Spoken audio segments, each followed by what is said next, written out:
Ça va bien tout le monde? Ça fait juste 3 fois qu'on vous pose la question. Fait que d'après moi, vous allez bien. Je ne sais pas ce qui s'est passé un matin, mais ma femme est en train de me peigner parce que je ne suis pas capable de faire ça à cause de mes cheveux, là, en tout cas, toutefois. Puis je me suis habillé. Puis là, à la fin, complètement avant de partir, je me suis rendu compte que dans mon pantalon, ça avait déchiré. Je ne sais pas si c'est à matin que j'ai fait ça. Puis là, je suis obligé de le rentrer dans mon bas pour pas que ça paraisse. Parce que là, il était trop tard pour pouvoir me changer. J'étais quasiment rendu à l'auto. Fait que là, si jamais je marche puis ça se découvre, puis vous voyez ces mollets bien bâtis là, laissez-vous pas distraire, OK? On va rester sur la parole de Dieu, OK? Bien, on va rire un peu parce que dans ce qu'on va lire, j'imagine que l'Église, lorsqu'elle a reçu cette lettre-là, elle ne devait pas rire, elle. Elle devait au contraire, elle devait pleurer.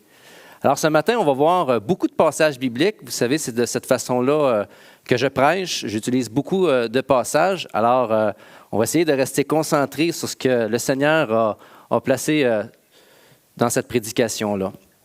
Alors, vous savez, je suis sûr et certain que vous aussi, dans votre vie, lorsque vous lisez la parole, à plusieurs reprises, vous avez dû être dérangé par des passages bibliques. Ça vous est déjà arrivé? Vous lisez puis vous dites « Ouf! La sévérité de Dieu. » Ouf! Bien, ce matin, on va prendre le passage principal. Eh bien, c'est exactement ça que fait dans ma vie. Alors, lisons ensemble Apocalypse, chapitre 3, versets 14 jusqu'à 22. Écrit à l'ange de l'Église de Laodicée.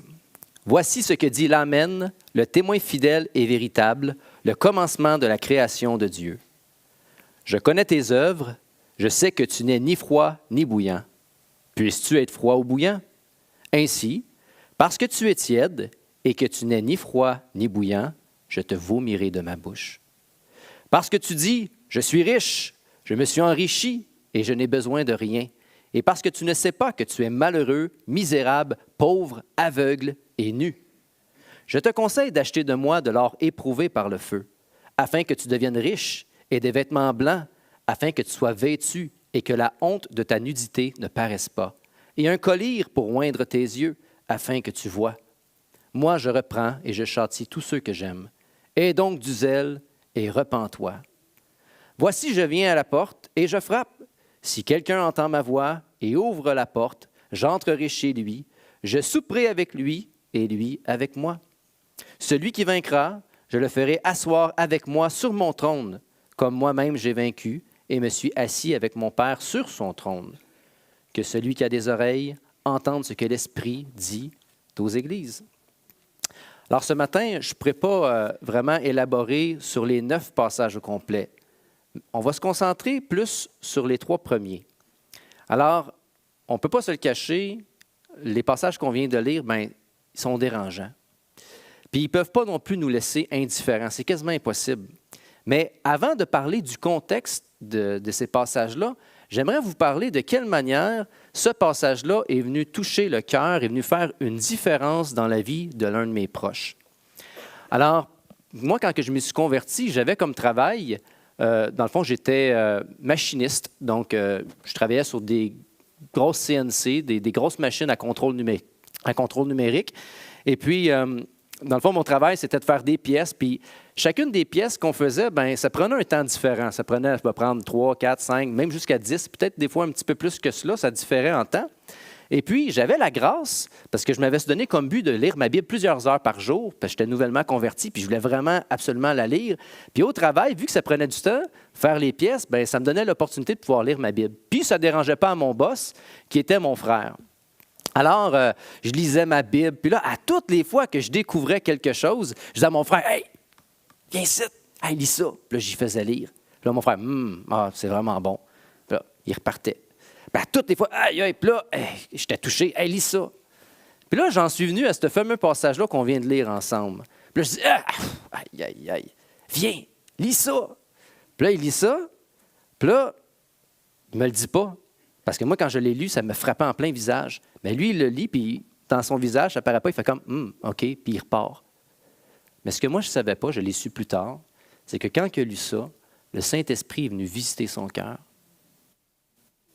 C'est venu mettre un doute, en réalité, sur sa façon de vivre. Il est parti dans les chambres de bain de l'usine, puis il s'est mis à pleurer. Ça a eu pour effet dans sa vie une repentance sincère. Mon frère me rappelait cette histoire-là il y a quelques années, pas quelques années, excusez-moi, quelques semaines, parce que c'était mon 40e anniversaire et ma femme avait donné l'opportunité aux invités de pouvoir écrire leurs souhaits dans une Bible qui était adaptée pour l'occasion. Alors mon frère a écrit juste à côté de ce passage-là qu'on vient de lire, « Voici le verset que tu m'as lu il y a des années qui a changé ma vie. » Alors, ce qui peut sembler être un passage d'une sévérité extrême peut finalement avoir comme résultat un changement de vie radical pour la gloire de Dieu. Mais avant de rentrer dans le contexte des passages, j'aimerais nous rappeler une vérité qui est très, très, très importante, puis ça va être vraiment important que je la dise plusieurs fois pour vraiment que ça rentre dans notre tête. Nous sommes sauvés par la foi seule. Peux-tu entendre un amen plus fort que ça? Nous sommes sauvés par la foi seule. Amen. Amen. J'aimerais nous rappeler aussi une vérité très importante. Vous savez, on va dire ça comme ça grossièrement, il y a deux catégories de pécheurs. Il y a les grands pécheurs puis les petits pécheurs. On va dire ça comme ça, OK? Et vous savez, moi, je me considère, on aurait dit que je me catégorise plus vers les grands pécheurs. Vous savez pourquoi? Je vais vous l'expliquer. Eh bien, vous savez, moi, dans ma vie, j'avais une espérance, avant de connaître le Seigneur, j'avais une espérance qui était charnelle. Cette espérance-là, elle n'assurait pas mes lendemains. Je n'étais pas capable, je ne sais pas pour vous, mais moi, je n'étais pas capable de penser à la mort plus que 2 minutes sans que la peur vienne s'en prendre à moi. J'étais terrifié. L'injustice et la rébellion, c'était ma manière de vivre. Plusieurs de mes respires étaient une offense devant Dieu. Pourquoi que je dis ça? C'est que c'est Dieu qui a accordé le souffle de vie, puis avec ce souffle-là, je l'utilisais pour maudire son nom. Y en a-t-il qui se retrouvent là-dedans? Le mensonge et la haine étaient des amis précieux. Je pensais que j'étais roi du monde et maître de tout. Jusqu'à ce que le Seigneur vienne me rencontrer et vous rencontrer, ceux qui sont capables de se catégoriser en tant que grands pécheurs, jusqu'à temps que le Seigneur vienne nous rencontrer. Changer notre vie, qui vienne nous convaincre de qui nous sommes puis de qui il est. Puis sans l'intervention de la grâce de Dieu dans nos vies, il n'y avait aucun salut accordé. Maintenant, on va parler de ce qu'on peut catégoriser comme étant des petits pécheurs. Peut-être que vous ne trouvez pas que vous avez eu une vie aussi terrible que ça. Vous avez même eu peut-être une vie respectueuse. Vous n'avez pas vraiment commis de grands péchés comme qu'on vient de le mentionner. Vous avez même peut-être pensé que par votre bonne conduite puis vos bonnes œuvres, vous avez peut-être été capable de sauver votre âme. Mais vous savez, que ce soit de grandes ou de petites fautes, tout a été renfermé sous le péché afin que petits et grands, nous ayons tous besoin d'un sauveur. Alors, pour ceux qui savent à qui je m'adresse, vous savez, l'Esprit de Dieu est venu nous convaincre de péché, de jugement et de la justice de Dieu.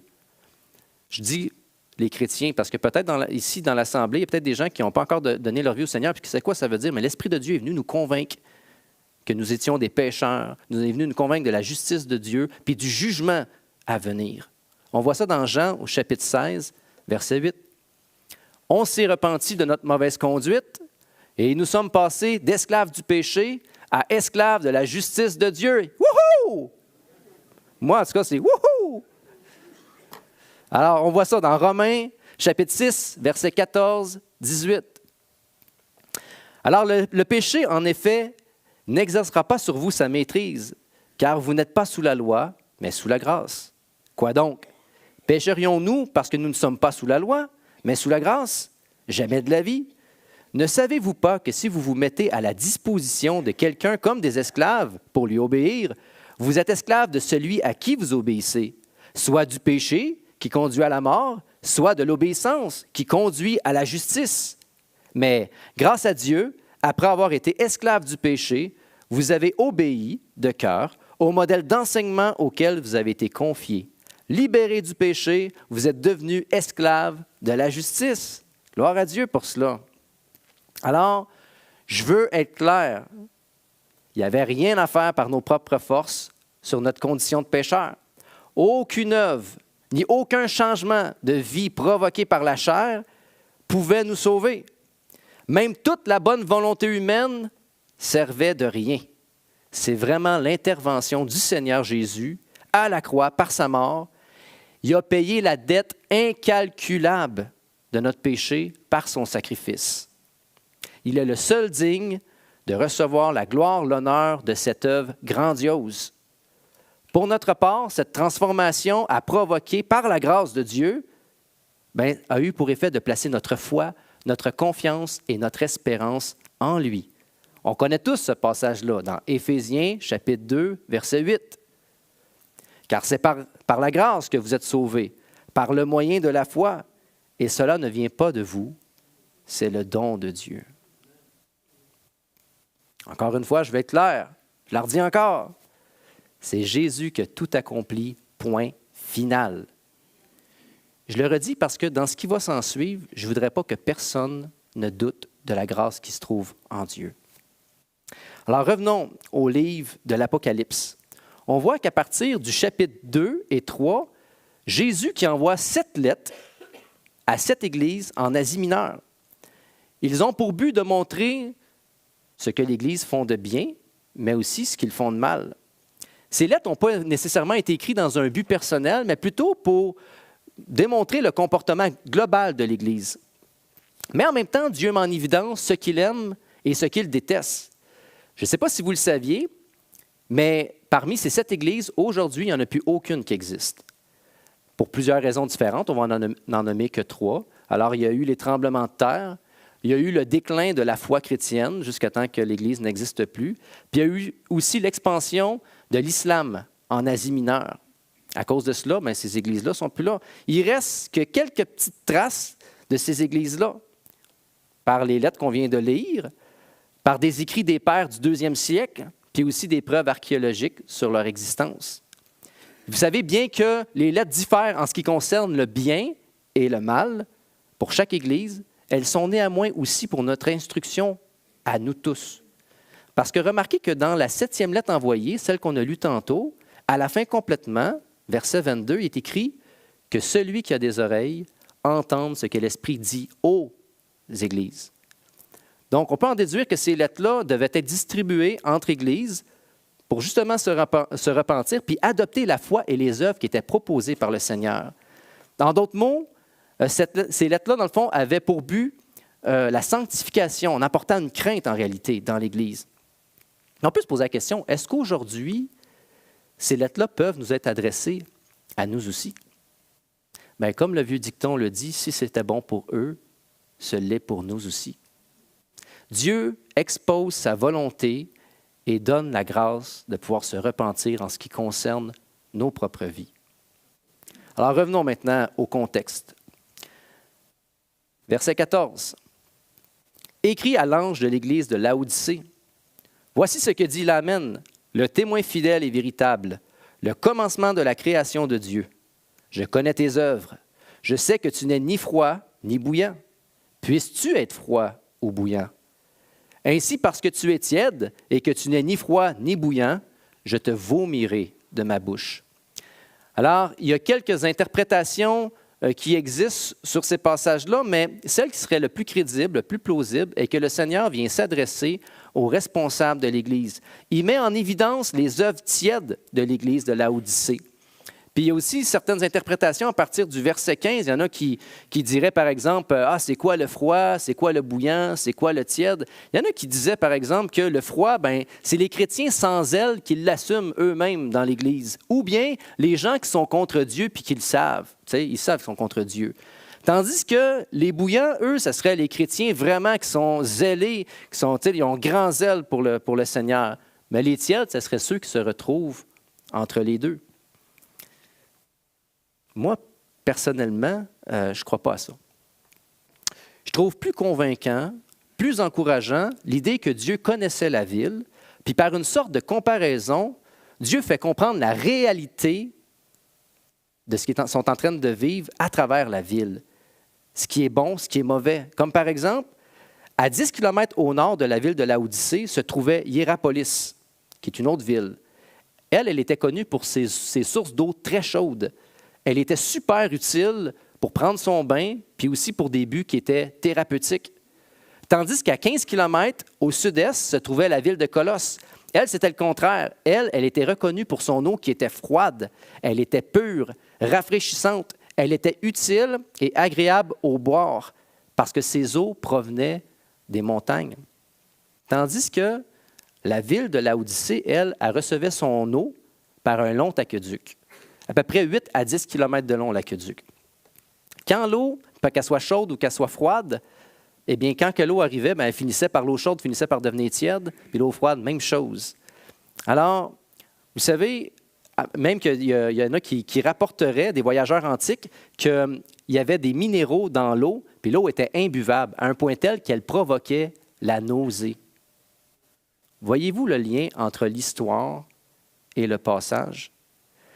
Vous savez, même qu'à un point tel que quand l'archéologie, quand ils ont creusé pour voir de quelle manière les canalisations étaient construites, ils voyaient plein de calcaire autour des tuyaux, prouvant ainsi que réellement, il y avait plein de minéraux qui étaient dans l'eau. Alors, il y a des preuves qui sont présentes là. Les personnes qui étaient dans cette église-là, eux autres, là, ils comprenaient ce que la lettre voulait dire. Leurs œuvres étaient provoquées par la chair. C'était par la force qu'ils réussissaient à faire de quoi? Ce n'était pas pour la gloire de Dieu. Et leurs œuvres étaient comme leur eau. Ils donnaient envie de vomir. Vous savez, quand ils ont lu ça, j'imagine qu'eux, ils ne riaient pas. Ils devaient pleurer, ils devaient être saisis d'effroi. Toutefois, qu'on soit en accord avec le contexte qu'on vient de mentionner ou non, on peut quand même en tirer comme conclusion que ce n'est pas par nos propres forces qu'on va réussir à être utile pour le royaume de Dieu, mais c'est plutôt quand on est attaché à lui, qu'on est attaché au Christ. De cette manière, on trouve vraiment notre vraie utilité en lui pour sa gloire.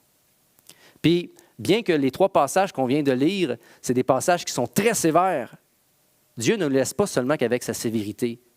Il assaisonne toujours avec la grâce. Parce qu'on voit dans le même passage qui est écrit, « Celui qui vaincra, je le ferai asseoir avec moi sur mon trône, comme moi j'ai vaincu et me suis assis avec mon Père sur son trône. » Maintenant, est-ce que ça se peut que nous aussi, dans nos propres vies, on peut se relâcher dans notre foi, non seulement dans notre foi, mais aussi dans les œuvres qui sont préparées devant nous? Vous savez, je me rappelle, lorsque je me suis converti, mon zèle pour le Seigneur était à son plus grand. J'étais prêt à tout, n'importe quoi, que ce soit pour la vie, pour la mort, peu importe ce que le Seigneur m'aurait demandé, je l'aurais accepté, ça ne m'aurait pas dérangé. Puis, ce zèle-là, il était, on va dire comme ça, dérangeant. Un jour, quelques personnes de l'Église, il y a bien des années, maladroitement sont venues me dire « Hey, Gabriel, c'est beau de voir ton zèle, mais inquiète-toi pas, un jour, tu vas devenir aussi tiède que nous. » Comme si, puis c'est pas, vous savez, je ne suis pas là pour accuser ou pour blesser qui que ce soit, ce n'est pas ça du tout que j'essaie de faire en ce moment, mais comme si dans notre mentalité, c'est normal de finir par devenir tiède, tandis qu'on le sait très bien que ce n'est pas quelque chose qui plaît à Dieu. La tiédeur, ce n'est pas quelque chose qui plaît à Dieu. Alors, je pense qu'il est possible de mettre en oubli notre don, notre utilité pour le royaume. Vous savez, comme je le disais tantôt, je ne mets pas en cause notre salut en Jésus-Christ, ce n'est pas ce que je suis en train de faire, mais je pense qu'on est tous appelés à considérer l'œuvre de Dieu au-delà de notre propre vie. Parce que de toute manière, notre fin, n'est pas ici sur terre. Elle est dans le ciel, avec notre Père, notre Dieu. Est-ce que vous connaissez la loi cosmique de la cause à effet, d'où vient le titre du message? Y en a-tu qui connaissent ça? C'est une loi qui démontre que toute action a une répercussion, soit visible, soit audible, ou etc.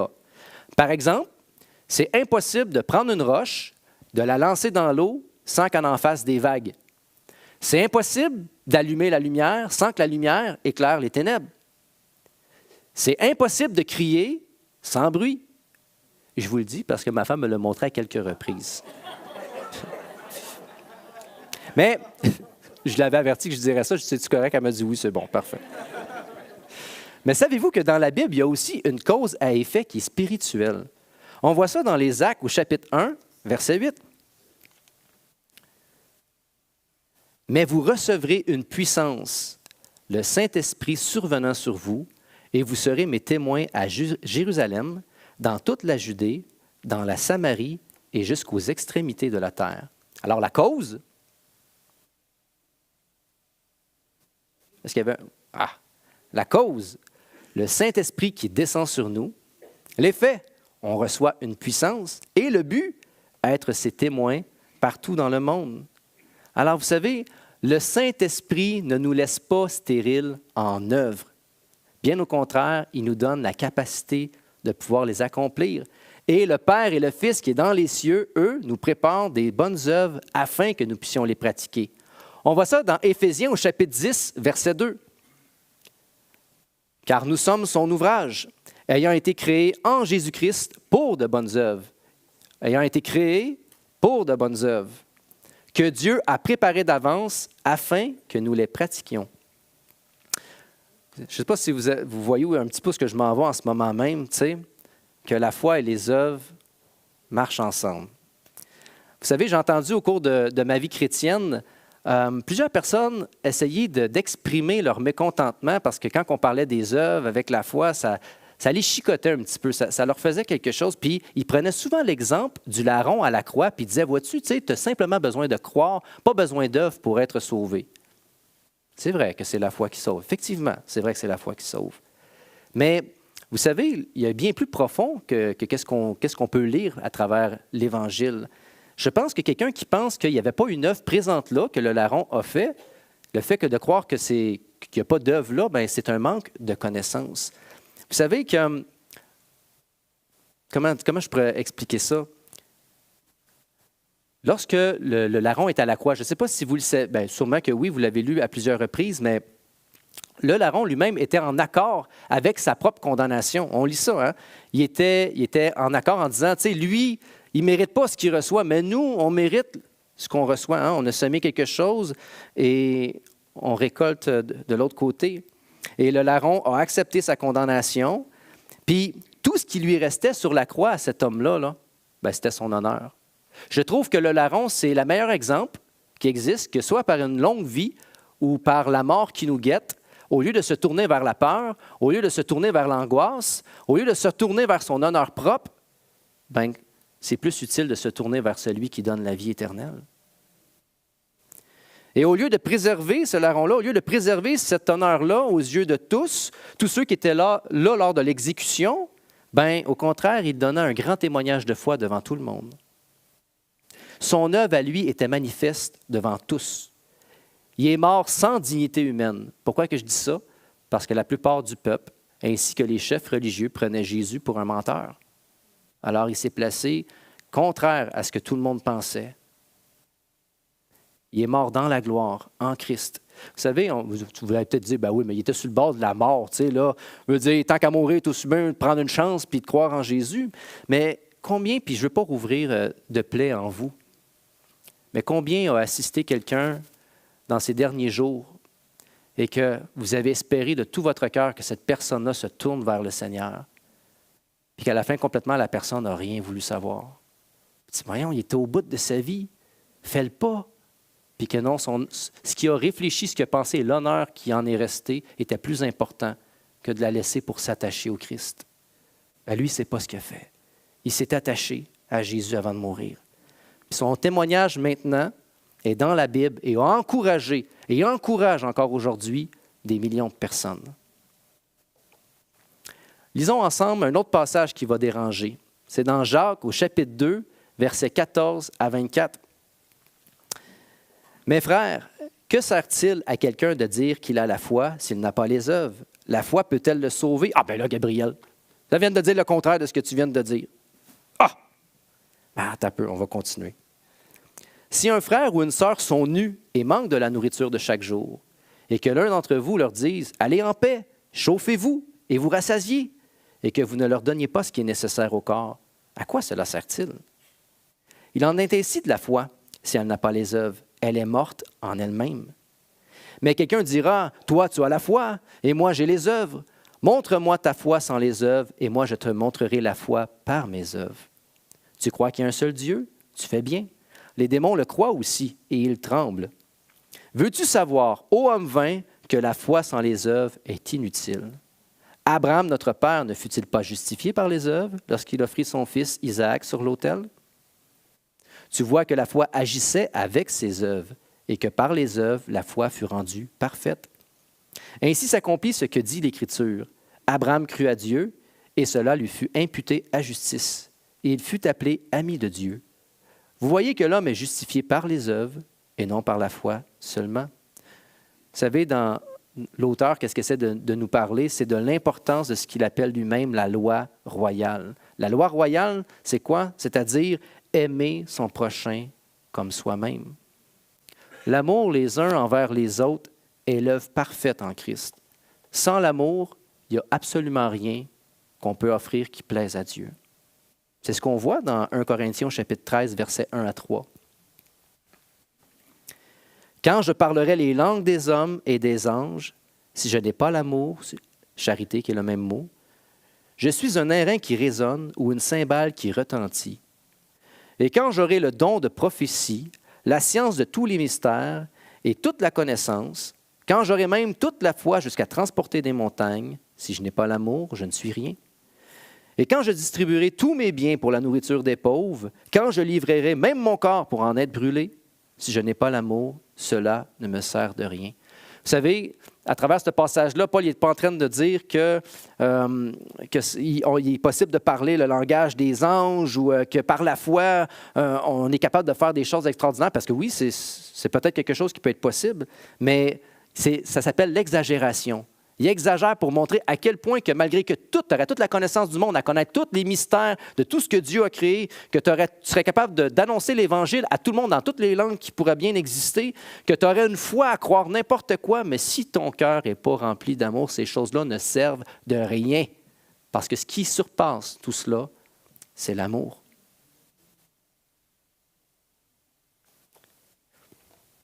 Vous savez, je dis bien l'un des plus grands, je ne dis pas le, mais l'un des plus grands témoignages de conversion qui existe, ce n'est même pas une prédication qui est basée sur une théologie sans faille.